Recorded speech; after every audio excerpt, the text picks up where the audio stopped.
Assalamu alaikum students, this is Naim Abbas, your online maths teacher. 10th class mathematics exercise 3.3 का question number 1 देखते हैं.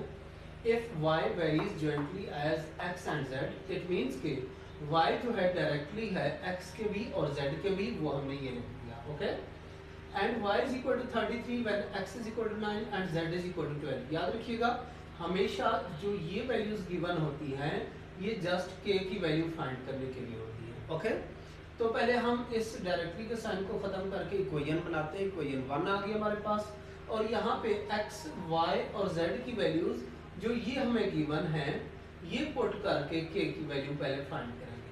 सो इसी equation में put कर दी ये वैल्यूज. पुट करने के बाद k की वैल्यू 11 और 36 आ गई. इनको कट किया 3 के टेबल से. तो नेक्स्ट हमारे पास अब क्वेश्चन में फाइंड y करना है when x is equal to 16 and z is equal to 22.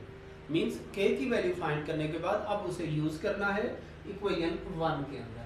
So y find करना है तो लिखते हैं put k is equal to 11 और 36, x is equal to 16 and z is equal to 22. Okay, तो इसी इक्वेशन में वैल्यूज पुट करते हैं. पुट कर दी हैं तो y को एज इट इज छोड़ा क्योंकि फाइंड करना है. इनको 4 के टेबल से कट किया तो ये हमारे पास आंसर आया. जब इनको मल्टीप्लाई किया 11 4s are 44, 44 22s are 968 divided by 9. Same बिल्कुल ऐसे ही ये क्वेश्चन है. Question number 2, if y f varies jointly as g and cube of h. इसका मतलब f जो है डायरेक्टली है g के भी और h के क्यूब के, तो वो ये लिख दिया है. ओके, ये डायरेक्टली का साइन है. अब ये जो वैल्यूज आपको गिवन है ये जस्ट आप किसके लिए यूज करोगे? k की वैल्यू फाइंड करने के लिए. f is equal to 200 when g is equal to 5 and h is equal to 4. So ये तीन वैल्यूज पुट करके हम पहले k की वैल्यू फाइंड कर लेंगे. इक्वेशन 1 में से k की वैल्यू 5/8 आ गई. ओके, अब ये k की वैल्यू और जो बाद वाली वैल्यूज गिवन है ये पुट करके हम क्या फाइंड करेंगे? f. So put k is equal to 5/8, g is equal to 3 and h is equal to 6 in equation 1. Equation 1 में जाकर पुटिंग करते हैं. पुटिंग की तो ये आ गया 6 का क्यूब कितना 216. इनको 8 के टेबल से कट किया और सिंप्लीफाई किया तो हमारे पास आंसर क्या आ गया f का 405. तो इस एक्सरसाइज के बेटे सारे के सारे क्वेश्चन सेम ऐसे ही हैं.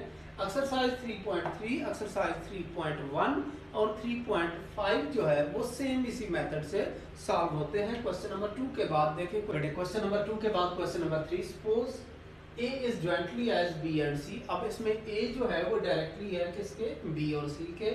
तो इक्वेशन आ जाएगी हमारे पास A is directly proportional to B and C. अब ये जो वैल्यूज आपको दी जा रही हैं ये जस्ट क्या फाइंड करने के लिए है? K की वैल्यू के लिए. ओके, सो पुट इसको पहले इक्वेशन 1 बनाया. A को 4 पुट करना है, B को 8 और C को 9. इसी इक्वेशन में पुट कर दिया. पुट करने के बाद इनको उधर लेके गए ताकि K की वैल्यू फाइंड हो जाए. K इज इक्वल टू 1/18 आ गया. k फाइंड करने के बाद अब k की वैल्यू और जो बाद में वैल्यूज गिवन है वो पुट करके किसकी वैल्यू फाइंड करोगे? a की. इन इक्वेशन 1, इन इक्वेशन 1 को अगेन लिखा. इसमें k की वैल्यू, b की और c की वैल्यूज पुट करके इनको इसके साथ कट कर दिया 18 को, तो a की वैल्यू क्या आ गई हमारे पास? 2 आ गई. बिल्कुल सेम ऐसे ही question number 4, if p varies jointly as q and r square. अब p जो है डायरेक्टली है q के और r के स्क्वायर के, तो वो ये लिखा. Okay, and p is equal to, अब ये जो वैल्यूज दी जा रही है ये जस्ट क्या फाइंड करने के लिए? k की वैल्यू फाइंड करने के लिए. ओके, p की वैल्यू 225, q की वैल्यू 4 एंड r की वैल्यू 3. इसी इक्वेशन 1 में पुट करते हैं. तो पुट करने के बाद इनको सेपरेट किया. k की वैल्यू 25 और 4 आ गई. k की वैल्यू 25 और 4, Q की वाली वैल्यू 6 और R की वैल्यू 8.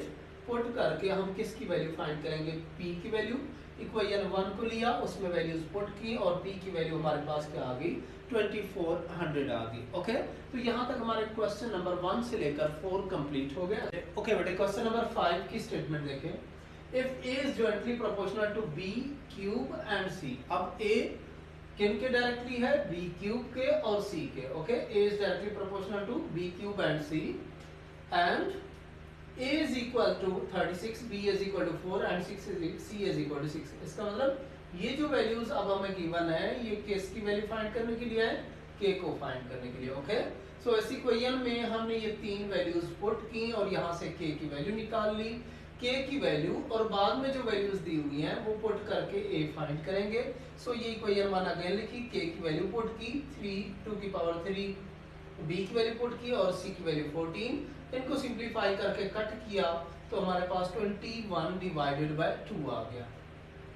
क्वेश्चन नंबर 6 में if z values jointly as x and y, okay, z किनके डायरेक्टली है, x और y के। z की वैल्यू 12 है, x की वैल्यू 2 है और y की वैल्यू 4 है। उसने कहा find the constant of variation. इसका मतलब इस क्वेश्चन में आपने सिर्फ किसकी वैल्यू फाइंड करनी है, k की वैल्यू। ओके, तो इसे इक्वेशन 1 बनाया। इक्वेशन 1 में ये तीनों वैल्यूज जो गिवन थी वो पुट कर दी। पुट करने के बाद हमारे पास ये किसकी वैल्यू आ गई, k की। तो ये था हमारे पास क्वेश्चन नंबर 6। नेक्स्ट ओके बेटे, क्वेश्चन नंबर 7 देखिए। If y varies jointly as x and z, x square and z। अब y जो है वो डायरेक्टली है किसके, x square के और z के। y is directly to x square and z। y की वैल्यू 6 है when x is equal to 4 and z is equal to 9। ये वाली वैल्यूज पुट करके हमने पहले k की वैल्यू फाइंड की। k की वैल्यू हमारे पास आ गई 1/24। अब यहाँ पे दो क्वेश्चंस हैं। Right y as a function of x and z, कि y को फंक्शन बनाएं एज अ x और z उसके अंदर वेरिएबल हो। तो इसी इक्वेशन के अंदर k की वैल्यू जो हमने फाइंड की है वो पुट कर दें 1/24। तो ये हमारे पास पहले पार्ट का आंसर आ गया इस लाइन का। ओके, जो आपने k की वैल्यू जस्ट पुट की है। अब अगर बाकी दो वैल्यूज भी पुट कर देंगे तो इस क्वेश्चन का भी आंसर आ जाएगा। x की वैल्यू -8, z की वैल्यू 12 पुट करते हैं इधर वैल्यू पुट करने के बाद सिंपलीफाई किया तो y का आंसर क्या आ गया, 32। बिल्कुल सेम ऐसे ये क्वेश्चन है। p varies jointly as q and r square। p जो है डायरेक्टली है q और r square के और इनवर्सली किसके है, and inversely as s and t square और p इनवर्सली है s and t square। Okay, ऊपर वाली वैल्यू जो होती है उनके डायरेक्टली होता है, नीचे वाली की क्या होता है, इनवर्सली होता है। अब आपको जो वैल्यूज गिवन है वो पुट करके हम पहले k की वैल्यू फाइंड करते हैं। ये वैल्यूज हम पुट करके k की वैल्यू फाइंड करेंगे। वैल्यूज पुट की सारी, k की वैल्यू 12 डिवाइडेड बाय 5 आ गई। अब इसमें भी दो क्वेश्चंस आपसे पूछे जा रहे हैं, एक ये और एक ये। Right p in terms of q r s and t।